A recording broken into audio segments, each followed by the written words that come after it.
Well, thank you for coming to the Marvel Comics press conference. We're pleased to be here with you. I'd like to introduce some of our Marvel creative staff, some of the people who are making the comic books, the 50 or 60 different titles that we publish month after month. And we have with us, of course, Stan Lee, the legendary creator of Spider-Man, The Incredible Hulk, the X-Men, and many other titles and characters that you're very familiar with.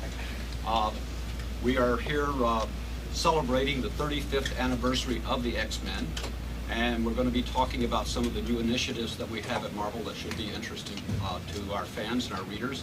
And at Marvel, the most important thing to us is our readers, because that's who we are out to entertain. And our salaries. There's always that. I also have here Bob Harras, the editor-in-chief of Marvel Comics, and those of you who were here last night, Bob was voted as the fans' favorite editor, and Marvel Comics was voted as the fans' favorite comic book publishing company. Standing next to Bob is Chris Claremont, who is our editorial director and one of the legendary writers on the X-Men. We also have with us a couple of sort of new members of our team. We have Joe Quesada and Jimmy Palmiotti, who are of Pen Comics, but who have made an arrangement with Marvel in which they have come right inside our offices, have offices there, and are creating whole new lines of comic books for Marvel, with Marvel. They're not even paying rent. That's right. But we'll charge them next week. We may have a couple of other people joining us a little later as we go along, and if so, we'll bring them up and introduce those too. But one of the main themes that we'd like you to consider this year is the fact that we are taking a look at our characters, we're taking a look at our history, we're taking a look at the market today, we're taking a look at our lineup of books, and we're going back to our roots in many different ways. We have, in many ways, sort of redefined ourselves, or reaffirmed ourselves, perhaps would be the better way to put it. You're going to see coming out this fall a whole new Spider-Man called Spider-Man Chapter 1, which we're bringing back John Byrne to help us with that. And that's going to be sort of a retelling or a look at Spider-Man in his early years, and we're going to talk a little bit more about that and entertain your questions about it. One of the other things that we have going, of course, is the 35th anniversary of the X-Men, and that we're making some dramatic changes with the X-Men team-ups. We have books that are going away, new books that are appearing, a lot of exciting things happening in the X-Men family. We also have a whole new line of books called Marvel Comics 2, MC2, and Tom DeFalco, who is a former editor-in-chief of Marvel, has put together a whole lineup for us that is exciting. It's new characters that you will recognize, but they're totally new. Spider-Girl, Juggernaut Jr., the next generation of the Avengers, and that will take storytelling back to a much more simpler form, and it will be a line that will give us a whole new cast of characters. At the same time, we have an exciting new line, as I mentioned earlier, with Jimmy Palmiotti and Joe Quesada, which is our Marvel Knights line. We have 4 new books coming out under that, and that's going to be a whole new fresh look at Daredevil, which will be written by Kevin Smith, the well-known film director. And we also have some other books in that line that are pretty exciting that I'm going to let Jimmy and Joe talk to you about as your questions go. Joining us up here, we have John Romita Jr., who is right now doing 2 books for us. He's working on one of our Spider books, but he's also doing Thor, which is another of our going back and relaunching and looking at our characters. And he has created for us the first Thor #1 that we've ever had, actually. And so that's an exciting thing. So with no further ado, I have these people up here who are more than willing to entertain any questions you have, to answer any questions about Marvel and where we're going with our lineup of books. So let's turn it to you. Can you introduce Chris? Yep, I got Chris in there. All right, want to make sure you introduce Chris introduces himself too best. That's true. Chris's presence is always felt. And if anybody has any further ado that they'd like to contribute, that's okay. People always say with no further ado. What is ado? With the do, that's right. It's a French expression. It's the opposite of a don't. Do we have any questions from our friends of the press? Well, thanks very much. Really? Question for Jimmy and Joe. With Marvel Knights books, how did you pick why did you pick the particular creators that you have for each of the titles? Well, essentially, one of the things was that Bob put us in a stranglehold and said if we use anybody that he's using, he'll kill us. That was it. No, but we were trying to get guys who were sort of like out of the loop, who we've worked in the past or we've always wanted to work with, and we pitched some of the books accordingly based on that. You know, I mean, one of the things for us, one of the linchpins to doing this was Daredevil, because I've always been a Daredevil fanatic. And through our connection with Kevin Smith, we just felt he was the guy to write the book. He was the first guy asked. He took the job. Same thing with Black Panther. We had a creative team in mind, Christopher Priest and Mark Texera. We felt these are the guys that were great to do the book if we can get the book. We got the character, we got the creative team, you know, so on and so forth. And each one led in that way. Inhumans is our third title. Yeah, Jay Lee. Paul Jenkins and Jay Lee, who hasn't worked for Marvel in years, and has been doing stuff in Image. We actually pulled him away from Image, which is a nice turn of events for a change, and brought him in to do this Inhumans book, which is a little bit different than the normal Marvel comic. I think we feel it might be a little bit more adult-oriented, but a different flavor. And then there's Punisher, and we're taking a different angle on the Punisher, which is more of a supernatural type angle. And within that angle, we felt that the most adequate person to do this would be Bernie Wrightson, the legendary Bernie Wrightson.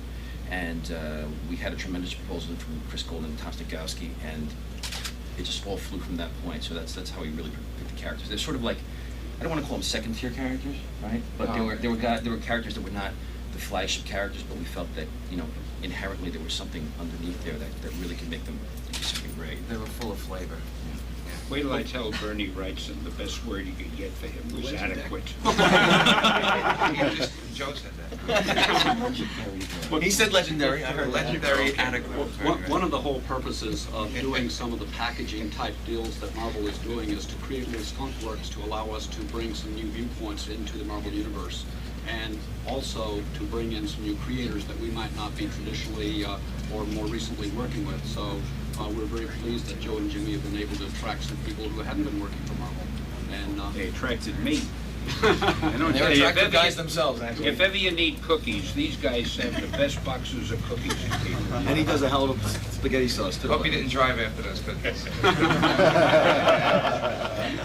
What did it take to get Kevin Smith involved with Daredevil? Was there any courtship there, or All was it it took just was really? A lot of money. No. All it took was a phone call. You know, I mean, you'd be surprised. I mean, some people you just seem. I mean, we've known Kevin for years, and you know, we knew he's in the middle of many things aside from the critical acclaim he's gotten on Chasing Amy.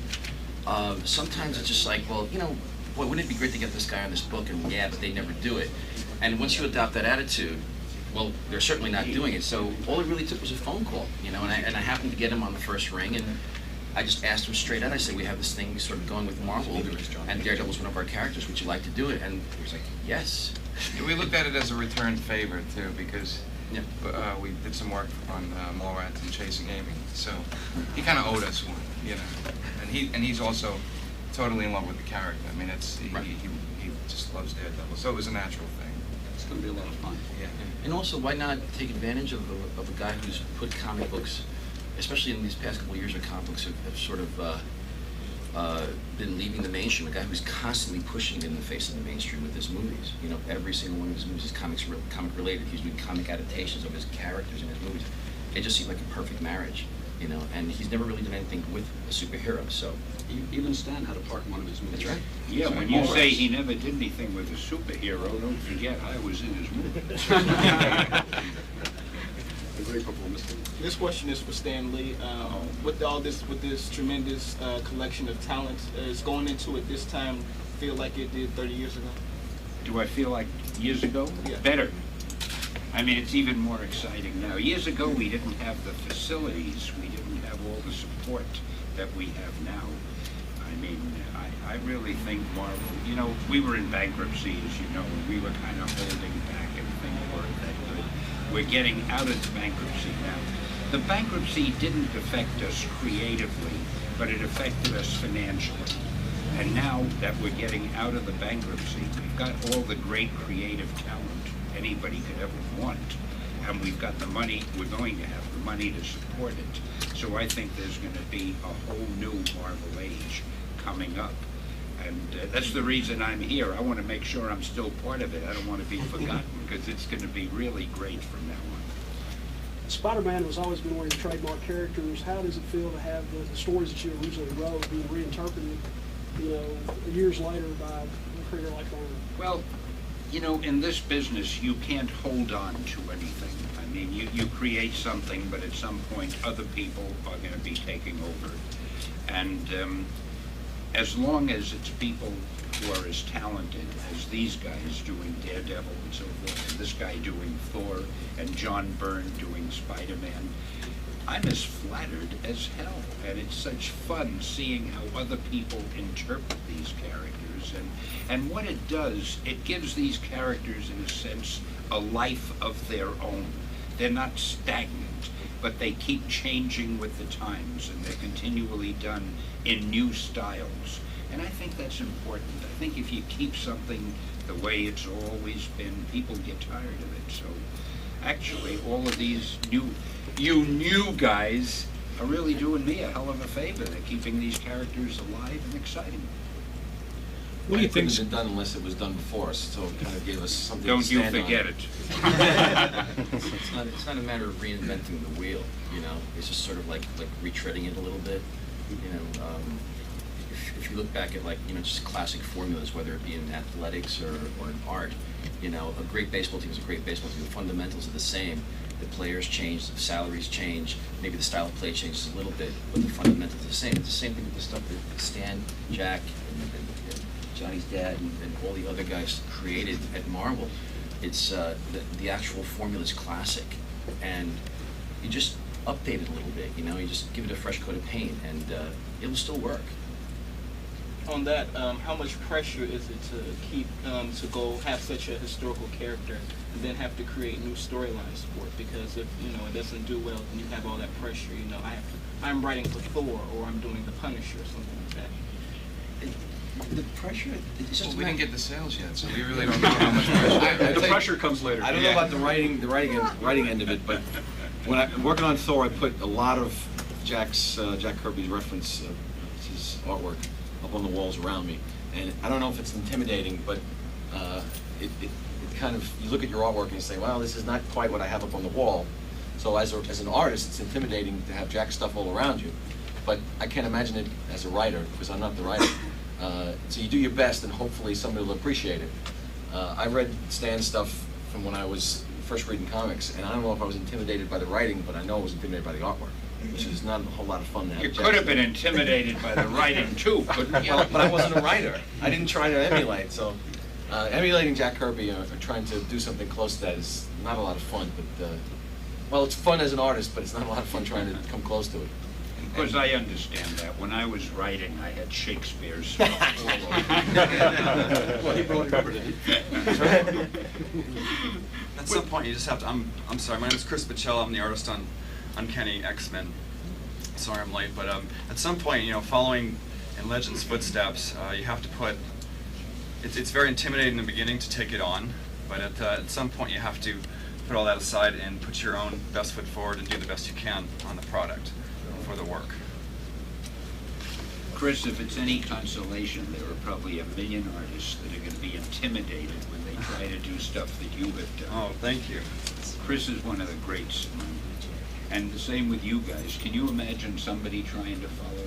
Look, he's not even listening. I'm coming. Well, I'll get his compliment before I go. Get back to Joe and Jimmy. They're great. No, but I mean it. See, it happens all the time. I mean, there'll be new artists coming in. I can't do Daredevil.